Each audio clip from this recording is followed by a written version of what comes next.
نائب صوبیدار امان اللہ کے خلاف تحقیقات عمل شروع ہوگا۔ لاپتہ افراد کیس کا اس وقت نائب صوبیدار امان اللہ جو ہے وہ مرکزی شخص بن گیا ہے۔ لاپتہ افراد کیس اب کس سمت میں آگے بڑھے گا، اس پر ہم بات کرتے ہیں اور قانونی رائے حاصل کرتے ہیں۔ اس کے لیے ہمیں جوائن کیا ہے پاکستان کے معروف ایڈوکیٹ سپریم کورٹ جناب اطہر من اللہ نے۔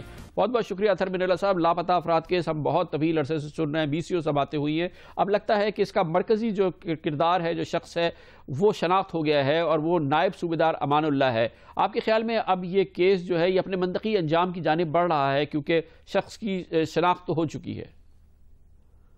نہیں، یہ تو دیکھیں میں سمجھتا ہوں کہ آپ نے ایک بہت ہی اہم سوال اٹھایا ہے، کیونکہ نائب صوبیدار جو ہے وہ اس وقت کی جو صوبائی حکومت ہے اس کی مرضی کے بغیر تو کسی کو جیل سے نکال نہیں سکتا۔ تو یقیناً میں سمجھتا ہوں کہ یہ اس وقت کی جو حکومت تھی، صوبائی حکومت تھی، اس کے اعلیٰ عہدیداران تھے، ان سب پہ ذمہ داری عائد ہوتی ہے اور انہی کی اجازت سے اگر ہوا ہے تو انہی کی اجازت سے ہوا ہوگا۔